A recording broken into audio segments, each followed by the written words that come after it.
Good evening, Dan. I'm here to talk to you about Safestay. We're a name-listed company, very different to the company you've just heard about before. We're a micro-cap. We've had our IPO since, well, the IPO was in 2014, and we've now been trading for 5 years.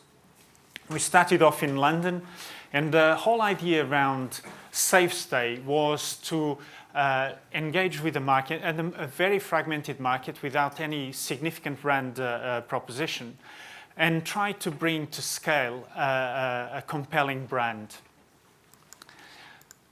The disclaimer you'll be used with. When we do presentations like this, people know about hostels, but they ask us, well, what is it really that you're trying to do that is different? The hostel market has been there for many years, and actually there is a bit of a parallel here between what happened with the budget sector and what's happening with the hostel sector. Many years ago, around the late 90s, nobody was really investing in the low end of the market, and you had well-established brands like Hilton, Novotel that we sit in, Marriott, trying to find subdivisions of their premium brands because they saw the value to be in there. And lo and behold, the Americans had developed the budget airlines, and the budget sector in the hotel market took off. Premier Inn managed to steal a big market share out of everybody because all the other brands were more established and they could have developed a sub-brand. Premier Inn took not only market share from the mid-market, they took some market share from B&Bs. And by identifying the value market, they went on to have a great success. The hostel market is in exactly the same place. There are a lot of small properties, 1 or 2, 3, 4 property chains, but nobody is really looking at a well-established business model that, by the way, is a lot more profitable than hotels, and it's just being left there to the side. What we're trying to create, we're in great locations, and that is a fundamental of hostels. You can't be out of town. You need to be exactly where things happen. Our core demographic as guests are millennials. Millennials travel more than anyone else, any other generation before them, and millennials tend to spend more money on leisure and entertainment than any other generation. And because of that, they can't buy a house and they can't really invest in brick and mortar. But for our business, that is very suitable because the fact that they travel so much and that they spend their income in leisure experiences absolutely fits the product. So we've got great locations. We're in the Royal Mile in Edinburgh. We've got 2 properties in London that are very central. One of them is in Holland Park, which is just the most beautiful setting for a hostel. We're in Barcelona. We've got 3 locations in Barcelona. One of them is right by the sea. We're by the W Hotel. The other one is opposite the Mandarin Hotel in Barcelona. So we're not cutting corners here. We're trying to be exactly where we need to be. There is the element of the experience. It should be cool. It should be reliable, whatever that means. I use the terminology for millennials. But it should be an easygoing product without too many hang-ups. Where we think we're making a difference, and we're kind of modeling this a little bit in the likes of Premier Inn, is if we provide a great environment, if we provide a quality bed, a quality mattress, quality linen, a quality pillow, in a great environment, we are going to start standing out from the competitors, and we're going to be able to take a little bit of a markup on rate. And then it's all about the experience. If you get the location right, you get the product right, then we have to engineer a vibrant experience. That's what millennials, which are our core demographic, are looking for. The business has been started by Larry Lipman, and you may not know of Larry, but you'll know of Safestay. And the story with Safestay is very interesting. Larry bought the business with 5 sites, and within the space of 2 years, he added another 25 sites to Safestay. And he went on, I think he had bought it for some 5 million, and in 2 years, he went on to sell it for 100 million. Larry has done a number of ventures within the AIM market like these, which all have this hallmark. A market that isn't well defined, doesn't have any brand differentiation, and it's ready for for consolidation. So Larry is very much the entrepreneur and the guy that gets us off the ground. Hervé is sitting here for more technical questions. He's the Chief Finance Officer, and we had hunted him because we thought the property and the acquisition model was so core to getting the business right that we wanted someone with this experience, mainly with our core, which we thought there were some great parallels. And I'm the Chief Operating Officer. My most relevant experience is very much Premier Inn, and I mentioned it a few times already. We're trying to replicate a lot of the Premier Inn elements, automation where possible, great quality product, focused on the guest, and if we get all these elements right, eventually we get to a very successful business model that has longevity. Stephen Moss is a very important non-exec. We've got Michael Hurst, who's got a lot of experience in the hotel market. And Amson is our biggest shareholder. He owns a stake of 29% of the business. He wanted to come in and see really what we were doing. And actually now that he's sitting in the board, I think he's excited about the prospects of the business and very keen to hold his ground in terms of his stake. I covered this a little bit more to consolidate the idea that it's a fragmented market. There are no large chains. So to give you again a little bit of an idea, Premier Inn probably has 800 properties in the UK. The biggest brand is their company there, A&O. They've got circa 25 properties across Europe. So there are no large chains, and the market is absolutely ripe for consolidation. The other interesting element of the hostel market is it's an easy investment, because we don't need to compete with offices. We don't need to compete when we're trying to acquire a building. We don't need to compete with hotels, because the hostel model is very flexible.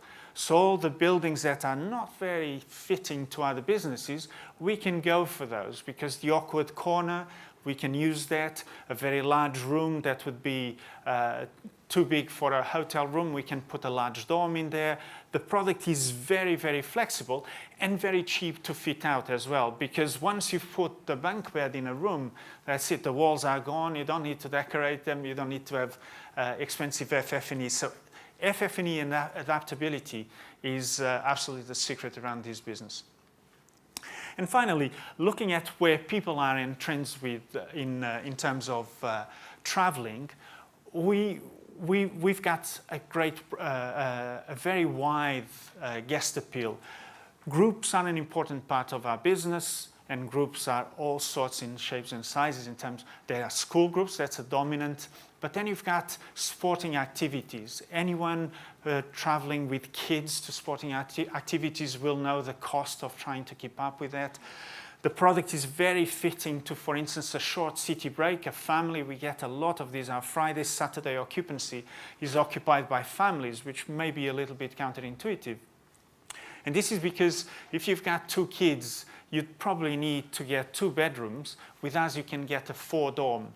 A 4-dorm in London with us might cost you £80. Everybody's in the same place. It's a fun experience. Maybe mum and dad would prefer a different set of circumstances, but we make it affordable for people to have a breakaway. In terms of resilience, the hotel market doesn't quite follow the same trend as the travel market, but hostels do, because the price, the value, and the repetitive nature of the millennial usage of the product makes it that we follow the travel trend rather than the hotel trend, and therefore much more resilience and less exposure to downtrends. Finally, in terms of the product, where a 50-bedroom hotel probably accommodates 100 sleepers, a 50-bedroom hostel becomes, with the dorms and the bunk beds, probably puts 200 sleepers in there. Where that becomes interesting is that because we have more sleepers in the same area, we go on to capture more ancillary revenue. So breakfast, for instance, we've got a better opportunity to capture breakfast revenue. But also, you're more likely to stay because the environment is vibrant. In a hotel, you've got 2 or 3 people. Do you really want to stay, particularly if you're looking for a vibrant experience? Because there are so many people in a hostel, it just gets that volume and the vibrancy that gets people to stay behind.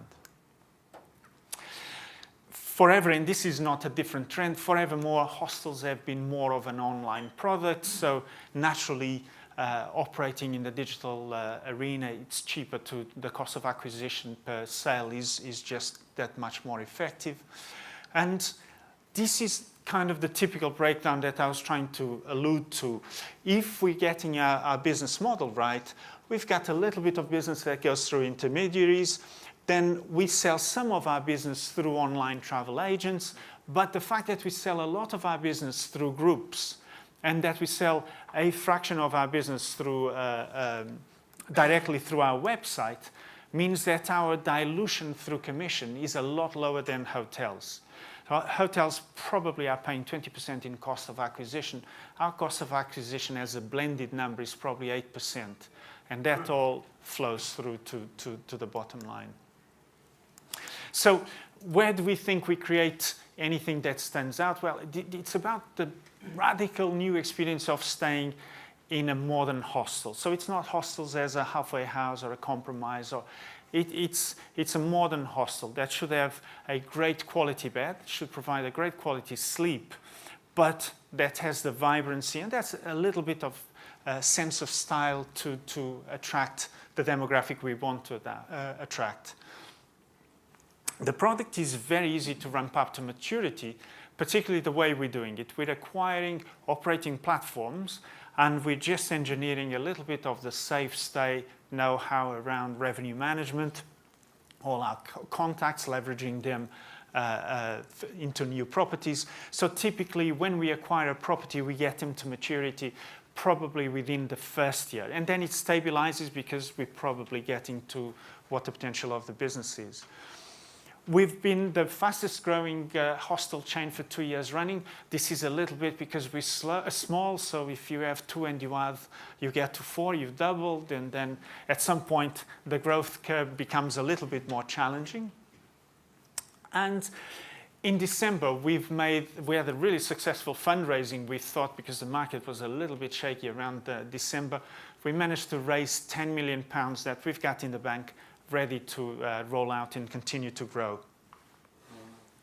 The final element of all of these is we've got first mover advantage here because nobody's really paying attention to the hostel market. And coming from the likes of Premier Inn, I'm fascinated as to why they don't just do it. They've got the money in the bank, it's more profitable.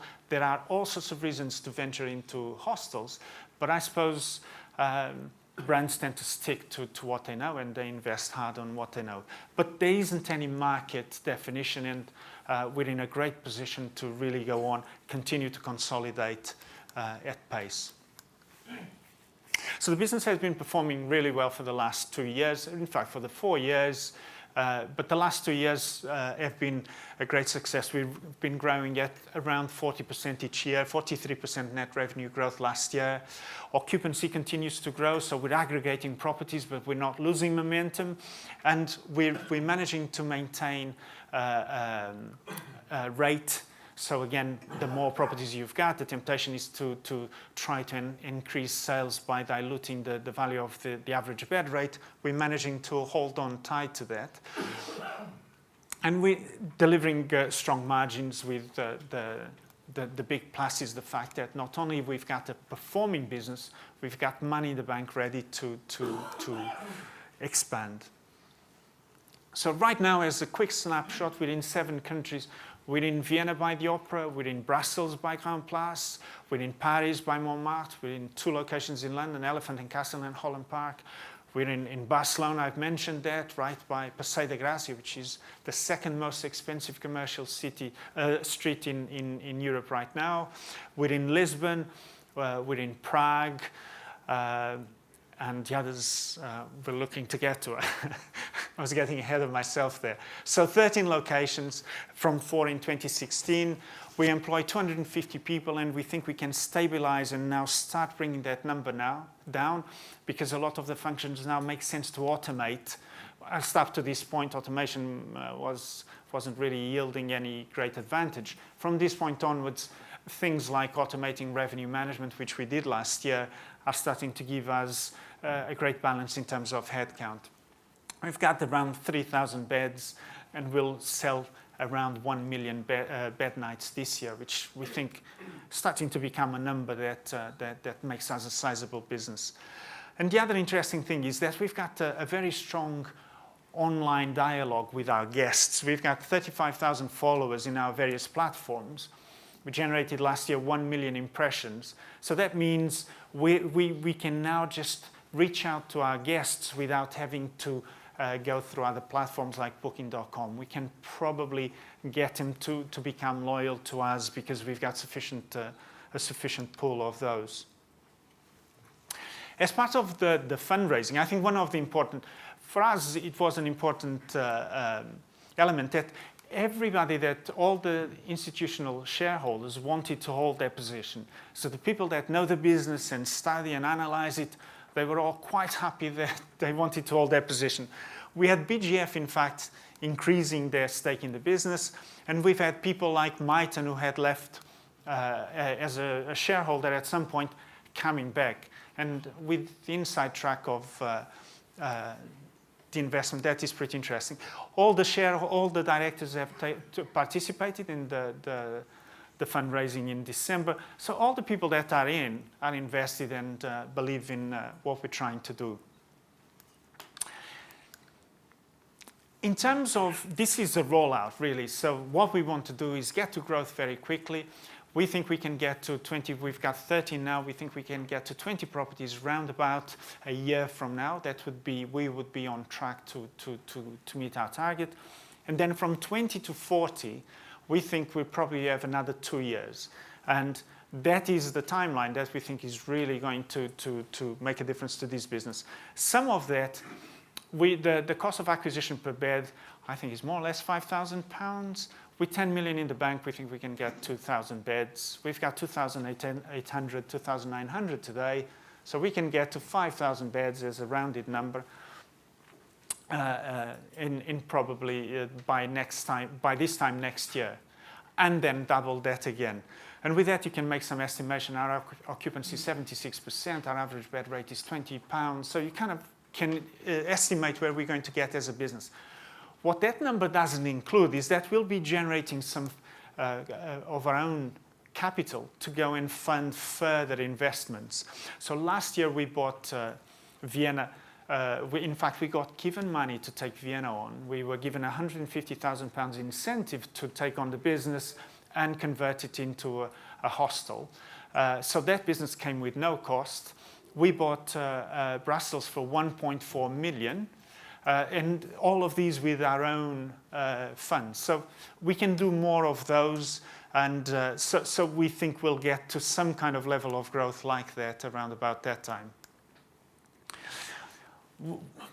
We get asked, so where next and where is the ideal deal? The ideal deal, we know what it looks like, but we take an opportunistic view of the market. It's what's in front of us that really makes sense, and it's going to give us the right next thing. We're involved in many conversations. We're in Vienna with lawyers. It will have to evolve into something else.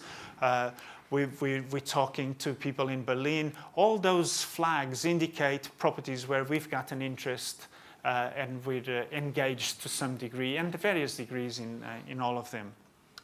But this forms the map of up to 20, and then there's another map, the expansion up to 40.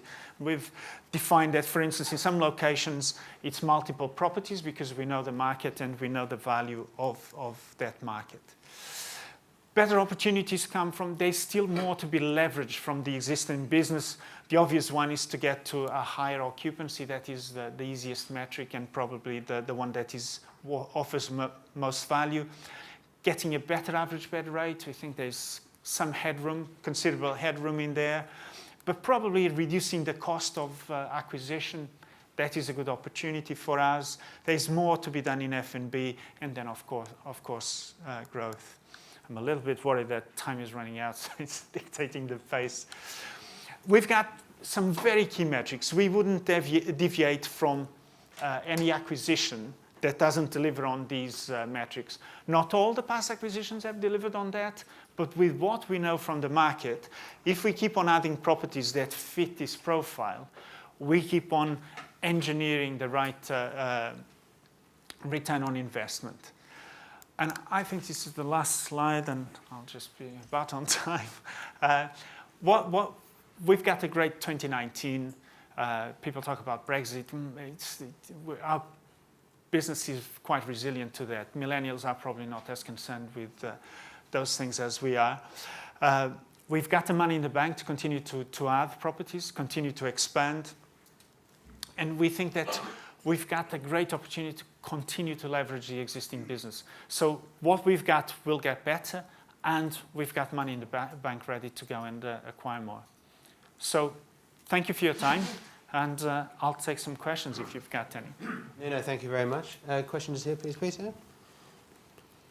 Yes, thank you. I've been watching your company for 6 months, and I think it's a really excellent business model, really interested indeed.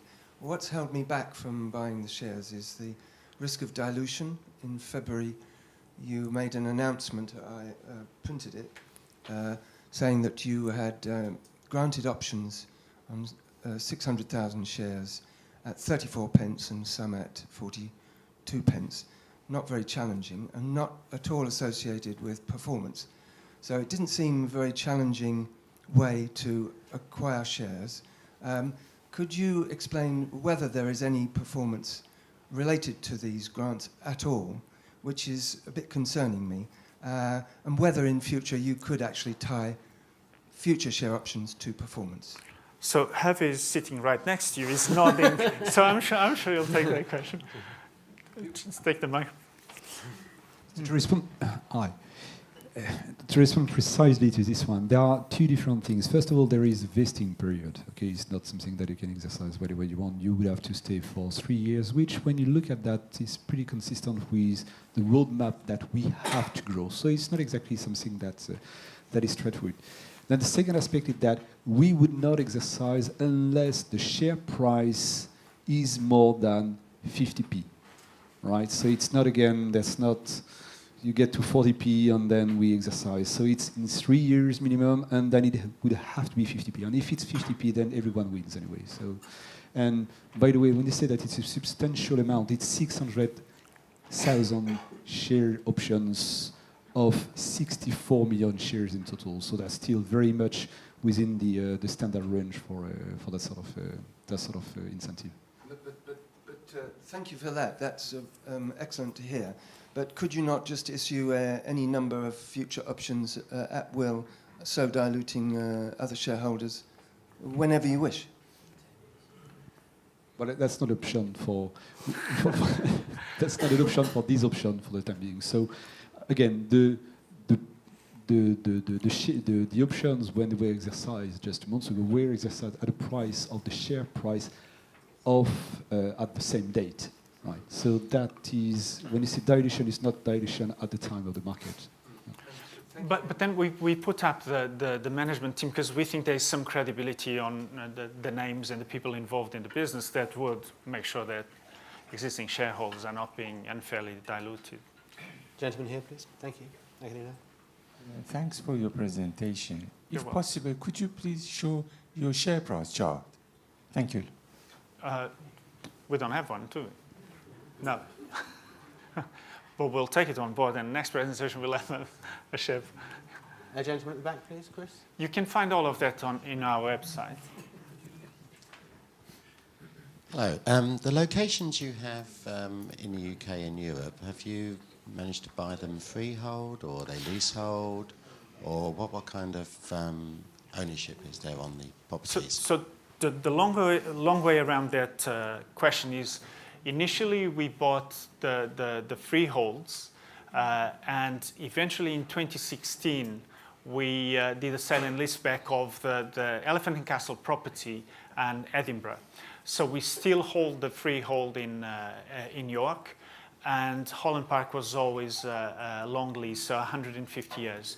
When we went into Europe, the easiest way to expand and the quickest way to give return to shareholders was to acquire operating businesses.